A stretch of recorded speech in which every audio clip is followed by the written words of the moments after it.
Welcome back. Mr. Sutton here, bringing you the AB Calculus 4-3 Extra Practice Number 2 solutions on local extrema. For this problem, we have a function whose first derivative is given by f prime of this stuff. We want to know at what x values f has a relative max. So we already have the first derivative. All we have to do is a little bit of sign analysis. So let's find some critical values on this. F prime is going to equal 0 at the x values 0, 3, and also -1. So let's make a little number line and put those on there. So f prime line, we've got -1, 0, and 3. And now we'll test out something in each of these intervals. So at something to the left of -1, how about -2? And when you're doing your sign analysis on this f prime up here, this x minus 3 squared parentheses always comes out positive because you're squaring it.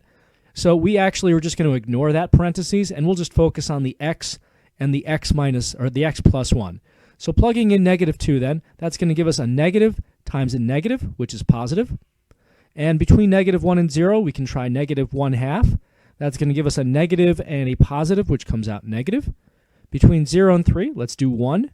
That's going to be a positive and another positive, comes out positive. And after 3, let's do 4, which comes out positive and positive as well.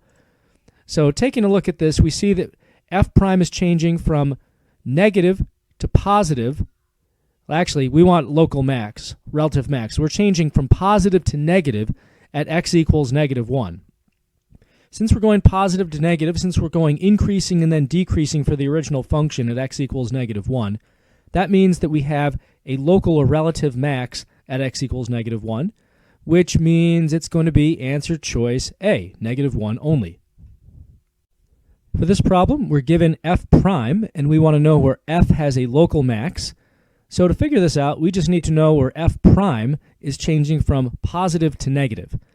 And we're going to figure that out since this is a graphing problem, a calculator problem, by looking at a graph of this thing. So let's do that now.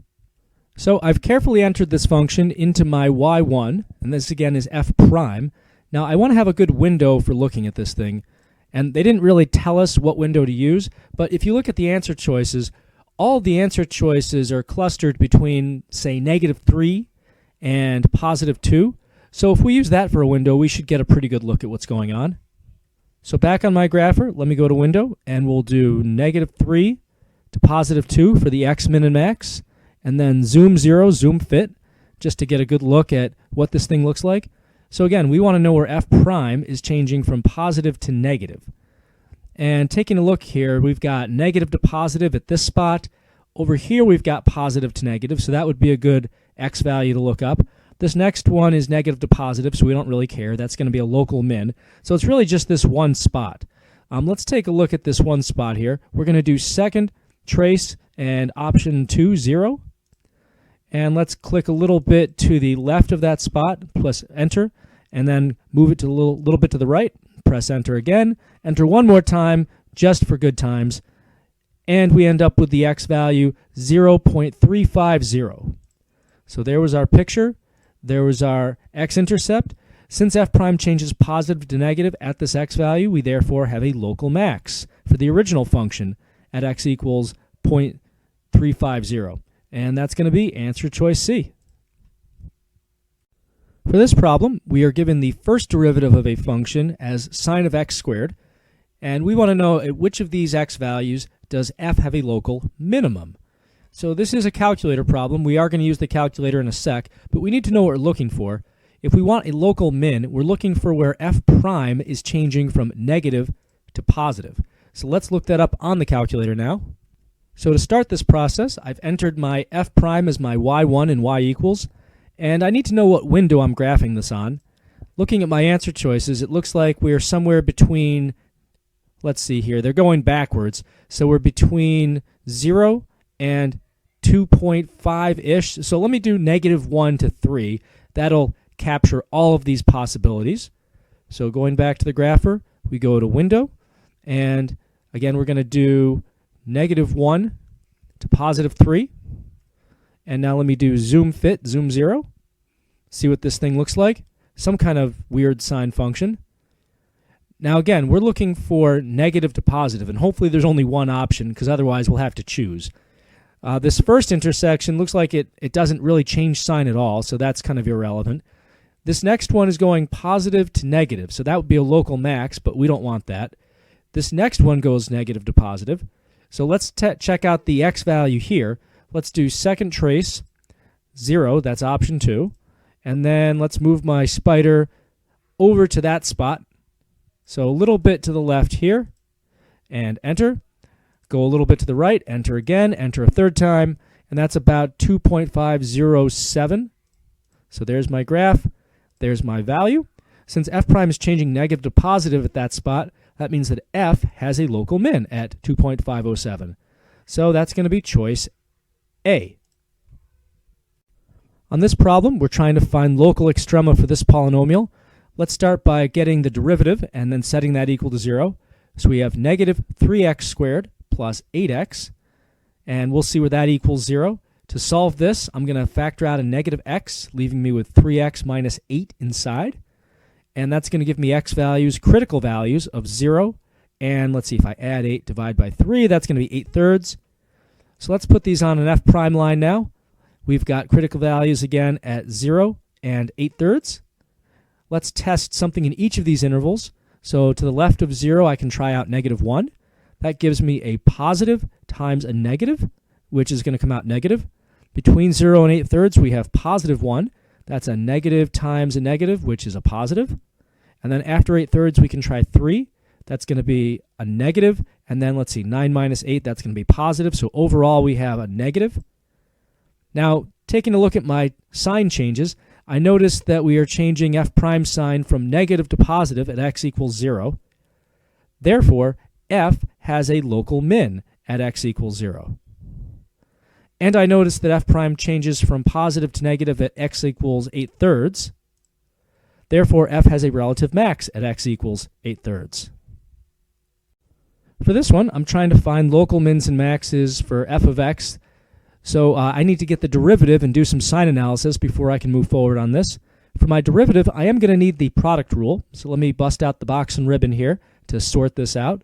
We have factors of x and e to the negative 2x. And the derivatives on these are going to be 1. And let's see here. This is going to be e to the negative 2x times a tail of negative 2. So multiplying this out with the ribbon, I've got e to the negative 2x minus 2x e to the negative 2x. And I need to figure out where this is either 0 or undefined. So let me set it equal to 0 and see if I can factor this thing. So it looks right away that I can factor out an e to the negative 2x. So let me take that out of there. That'll leave me with 1 minus 2x inside. And I know that e to the negative 2x itself cannot equal 0.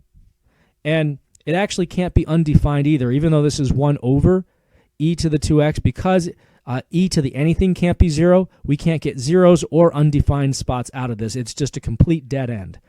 But for this parentheses, we see that x, if x equals, let's see here, 1/2. If we subtract 1 and divide by negative 2, x equals 1/2 solves this parentheses at least. So that's going to give us at least one critical value to test around. Let's put that on an f prime line and see what happens. So testing something to the left of 1/2, like 0, and I'm just going to plug it into this factored version of f prime. Now when you're doing this, this e to the negative 2x is automatically positive. Exponential functions always come out positive unless there's a negative coefficient out in front. So we'll just ignore this term. It really just comes down to this 1 minus 2x term. So if I plug 0 in for x here, I'm just going to have 1, which is positive. Now let's take a number bigger than 1/2, like 1. If I plug that in here, I've got 1 minus 2, which is going to come out negative. Since f prime changes from positive to negative at x equals 1/2, therefore, f has a local or relative max at x equals 1/2. On this one, I want to find relative extrema for this polynomial. Let's start by getting the derivative and finding some critical values.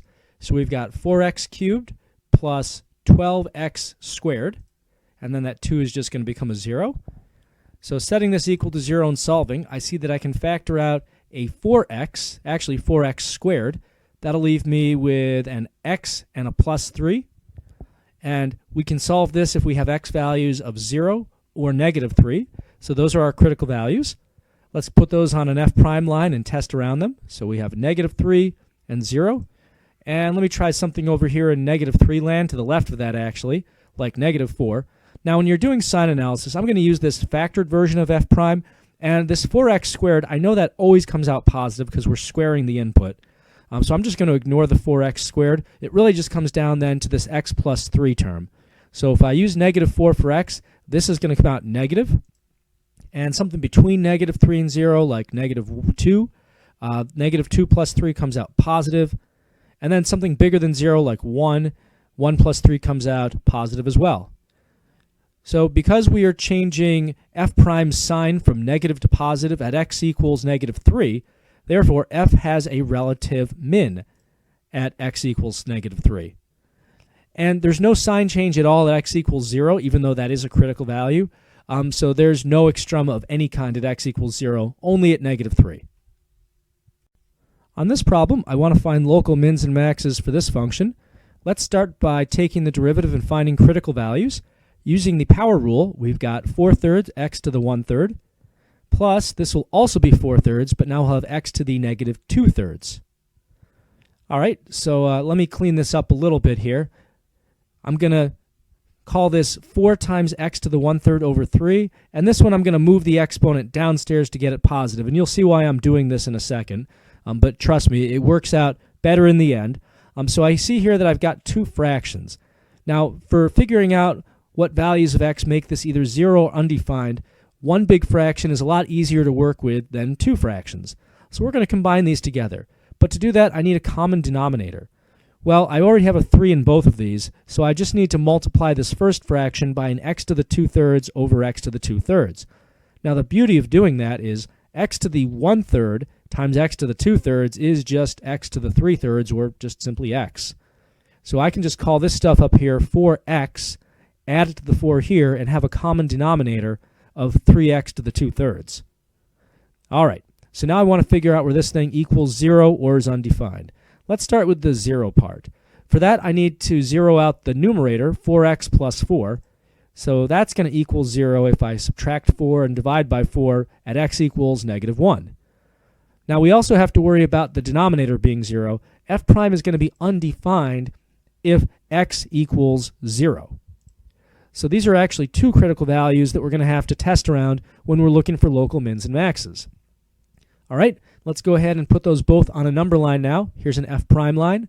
I've got -1 and 0.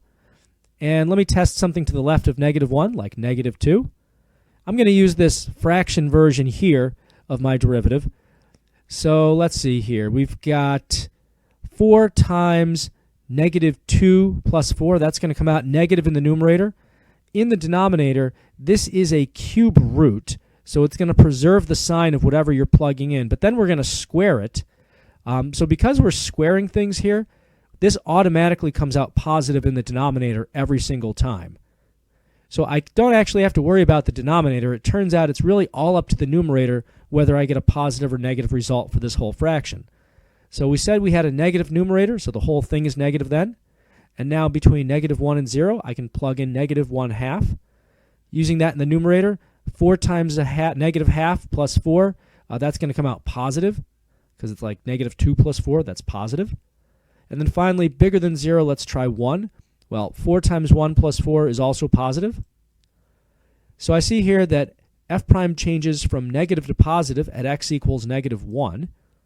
Therefore, f has a relative minimum at x equals -1. And there's no sign change at all at the other critical value at 0, so we don't worry about that in terms of local extrema. To find local mins and maxes for this parabola, we have to, well, there's a few ways you could do it. If you want to use the calculus method, though, you have to take a derivative and find critical values. So let's go ahead and do that. Using the power rule, we have 2 times 1/2, which cancels, leaving us with just 1x, plus this will be 4. And we want to know where that equals 0, which clearly is x equals -4. So that's a critical value we're going to test on a number line, an f prime line. Something to the left of -4, we can try -5. Plugging that in here gives us, let's see, -5 plus 4 is negative. Something to the right of -4, like 0. 0 plus 4 is positive. Since my f prime is changing negative to positive at x equals negative 4, therefore f has a relative min at x equals negative 4.